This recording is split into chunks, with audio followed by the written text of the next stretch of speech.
Welcome, this is John Hyman from Commercial Real Estate Online. In this audio program today, I want to take you into the ideas behind a sales plan in brokerage and why it's quite an important thing to do if you're looking to boost your market share, get more listings, and of course grow your client list. So let's have a look at this a little bit further in more detail. So why should you have a sales plan? It's an important question. You should have some answers. Let's look at this a bit further. You can build a pipeline of opportunity around your property speciality and location. That's issue number one, and that's so important in building your market share as a broker or an agent. The pipeline of opportunity will be there for you if you get your sales plan going and operate that sales plan every day. It will help you tap into the new prospects and the leads on a regular basis in your location. You want some regular activity in your sales activities, your listing activities, and your prospecting. And the sales plan will help you achieve that. Regular, ongoing, daily activities. The active word there is daily. The clients that you have served over time will be opportunities in the future with referral business and obviously repeat business. So understand that and use that. That's why the sales plan helps you go back to those clients and tap into them again and again when the need and the opportunity arises. The quality of your listings will escalate, as will the quality of properties that you take to the market. The sales plan helps you lift quality. When you get better listings, you create more inquiry, and of course, the quality of the inquiry lifts as well. So good properties create better inquiry. That's how you grow your market share over time. Other agents will come to you, as you will have the listings that generate the inquiry. The agents with the listings have everyone coming to them. That's why you focus on listings, focus on quality. Don't chase after the stuff that's too hard. Get involved with the listings, the quality listings. Build your market that way. So what does a sales plan, a good sales plan, look like, and how can you put it into your activities? Let's go further. Number one, the object of the process is to put you in front of the relevant people in your location that may need your professional service in the future. So that takes you through a few decision points. Who are the relevant people? What does your client profile look like? What does your typical client look like? Where are you going to find them? What properties are they interested in? That's why a sales plan works. It makes you focus on the right people in the right way for the right property mix. The cycle of commercial real estate is quite long, and for that reason you need to be prepared for the establishment of long-term relationships. I've said it many times before, but a real estate transaction or the opportunity of such can be months, if not years away. However, you need to connect with the right people and be there for the time that they're ready to act, do something, be it sales, leasing, project activity, renovation, refurbishment, relocation, contraction, business expansion. All of those things are there, but you have to be remembered by the right people at the right time. That's why the cycle of commercial real estate is quite special, and you can build that into your prospecting model. That is, connecting with the same people over and over again. Of course, some people should be dumped out of your list. That's a fact, because they will be time wasting. However, many people can stay in your list for the time that they will act over the next few years. Item number two. Many people that you talk to today will not need your services currently. That is just fine. They may, however, need your services over time, and that can be months, if not years away, and that's why you need to be there. Be prepared to build those relationships with those people that matter when it comes to business activity and property ownership or occupancy. So you're dealing with two types of people, that is, property investors and also business owners. They all occupy or own property.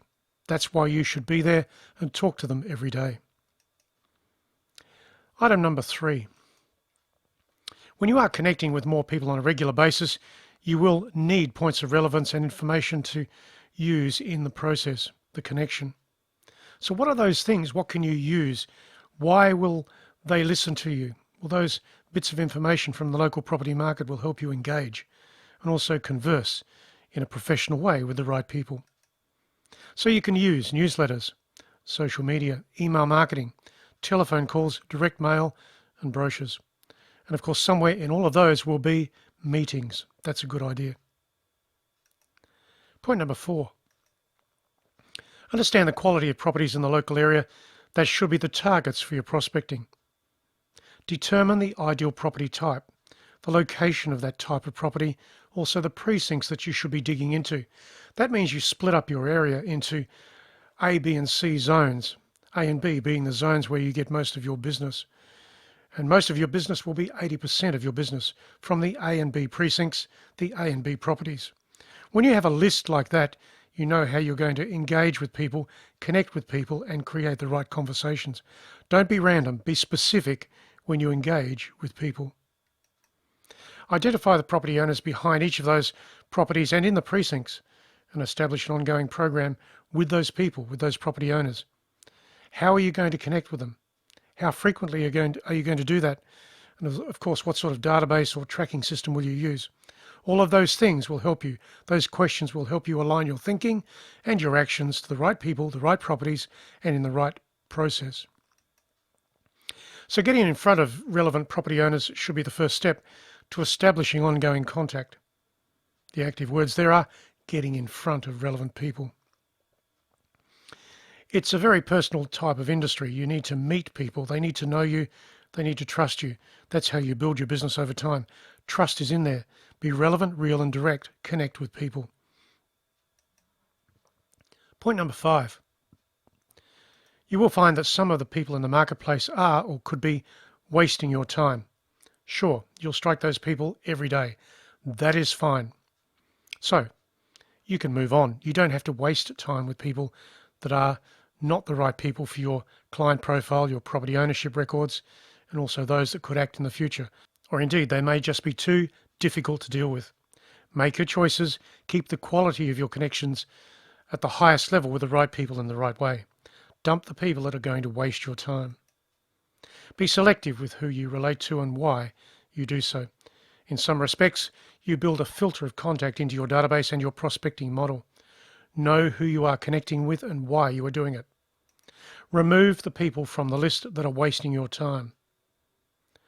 Don't be too generous when it comes to information, interaction, and requests.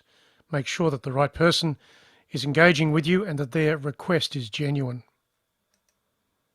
Point number 6.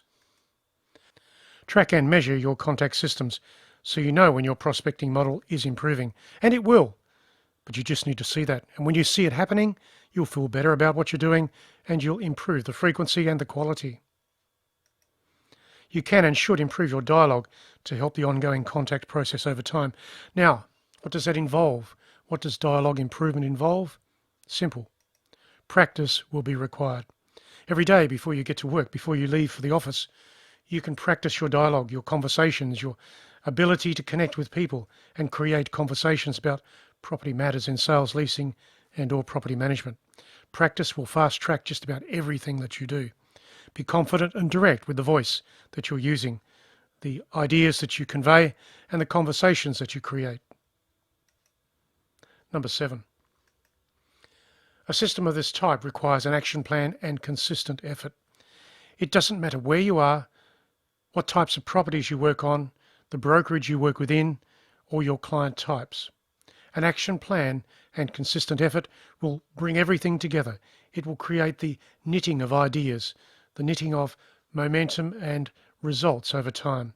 Bring everything together and do the same things every day, but refine those things so that you are improving what you're doing and how you're doing it. Many agents struggle with a consistency thing. That's because they don't have sufficient focus or they just cannot change their habits. That is an amazing opportunity.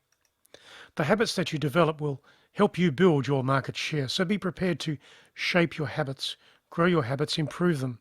That's where the word practice comes in. Without habits, the whole thing is quite pointless. It's taken you years to get to where you are now. And of course, through those years, you've built your own habits. Some of those habits will be good, others will be not so good when it comes to commercial real estate brokerage. And indeed, there'll be some new habits to develop. Something that you're not doing right now will need to be a habit in the future. So you've got plenty to do here, plenty of things to implement in your career. So the summary for you is quite simple. A successful sales plan in commercial real estate agency and brokerage is quite a specific thing at an individual level individual to you. Your plan may be difficult to establish and different than the others in your office, and it probably should be. Sure, you can learn from other people, but develop your own plan and refine it yourself. Everything that you do is a step forward when it comes to results in commercial real estate brokerage. The point is, to be successful, you must implement your plan. It must be implemented. That is it. Understand what works for you and get the whole thing started. It's a professional approach. Everything is there for you in brokerage. Your town, your city will have plenty of opportunity there for you, providing you get yourself organised and create the plan that takes you forward.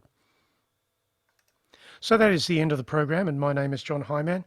Thank you for listening to the program. Of course, you can visit the website at commercial-realestate-training.com for more ideas in sales, leasing and property management. Catch you soon.